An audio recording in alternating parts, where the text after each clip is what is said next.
უნგრეთის ახლად არჩეული პრემიერ-მინისტრი პეტერ მაგიარი მთავრობის დაკომპლექტების პროცესი იწყებს და სურს ის სწრაფად დაასრულოს. საამისოდ ქვეყნის პრეზიდენტთან შეხვედრა უკვე 4 შაბათსაა ჩანიშნული. ახალი ლიდერი იმედოვნებს, რომ თანამდებობას ფორმალურად უკვე 5 მაისს დაიკავებს და სწორედ ამ დღეს ჩაანაცვლებს 16 წლიანი მმართველობის შემდეგ უნგრეთის პრემიერ-მინისტრის სავარძელში ვიქტორ ორბანს. უნგრეთის უახლოესი ისტორიის ყველაზე გარდამტეხ საპარლამენტო არჩევნებში პარტია ტისას გამარჯვებისა და საკანონმდებლო ორგანოში 138 მანდატიანი საკონსტიტუციო უმრავლესობის მოპოვების შემდეგ პეტერ მაგიარმა 3 საათიანი პრესკონფერენცია გამართა. იქ განსაზღვრა ახალი კაბინეტის პირველი ამოცანები და პრიორიტეტები, მათ შორის უპირველესი იმ 17 მილიარდი ევროს გამბლოკვაა, რომელიც ვიქტორ ორბანის ხელისუფლებას ევროკავშირმა კანონის უზენაესობის საქმეში ხარვეზების გამო დააკისრა. ტისას სისხლის სამართლის საერთაშორისო სასამართლოში დაბრუნებას გეგმავს და ასევე ფოკუს დემოკრატიული ინსტიტუციების აღდგენაზე აკეთებს. ჩვენ გავაკეთებთ ყველაფერს, რაც ჩვენს ძალაშია, რათა ჩვენი მთავრობაში მოსვლა მართლაც გახდეს ახალი ეპოქის დასაწყისი. აბსოლუტურად ვიაზრებთ იმას, რომ უნგრელ ხალხს ჩვენთვის ხმა უბრალოდ მთავრობის შეცვლის მიზნით არ მოუწია, არამედ მოგვცა ის იმისთვის, რომ შევცვალოთ რეჟიმი. ვიქტორ ორბანის ანტაგონისტური პოლიტიკის შემდეგ უკვე ახლად არჩეული პრემიერი ბრიუსელთან მჭიდრო ურთიერთობების გაგრძელებას გეგმავს. აქ ერთ-ერთი საკვანძო საკითხი უკრაინაა, რომლის დაფინანსებასაც ამ დრომდე ავდევს ბუდაპეშტის ვეტო. თემაზე საუბრისას პეტერ მაგიარმა აღნიშნა, რომ არ გეგმავს კიევისთვის განსაზღვრული 90 მილიარდი ევროს ოდენობის კრედიტის დაბლოკვას, თუმცა აღნიშნა ისიც, რომ უნგრეთი ამ ფონდში საკუთარი წვლილი შეტანას არ გეგმავს. მაგიარი არ ეთანხმება არც ევროკავშირში უკრაინის დაჩქარებული წესით გაწევრიანების საკითხს, კერძოდ იმ მიზეზით, რომ ქვეყანა ომის პირობებში ცხოვრობს.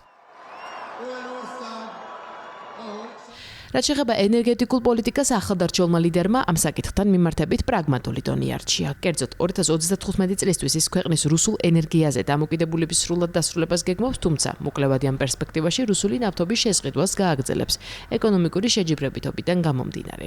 გამოეხმაურა მოსკოვთან ბუდაპეშტის მჭიდრო კავშირებსა და ბოლო სკანდალს, სადაც აღნიშნა, რომ ის ინფორმაციით ქვეყნის საგარეო საქმეთა მინისტრმა პეტერ სიარტომ გაანადგურა ის მტკიცებულებები, რომელიც სიღრმისეულად ადასტურებდა რუსეთთან მჭიდრო და არასასურველ კავშირებს.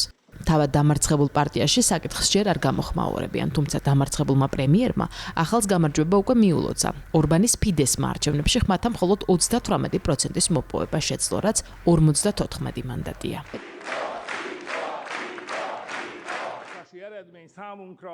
არჩევნების შედეგები ძალიან მტკივნეულია, თუმცა ნათელი. ჩვენ არ მოგვეცა შესაძლებლობა და პასუხისმგებლობა გვეხემძღვანელა. მე მიულოცე გამარჯვებულ პარტიას. ჯერ არ ვიცით, რას ნიშნავს დღევანდელი შედეგები ჩვენი ქვეყნისთვის. ამას დრო გვაჩვენებს. ნებისმიერ შემთხვევაში უკვე ოპოზიციიდანაც გავაგრძელებთ უნგრელი ერის სასიკეთო სამსახურს.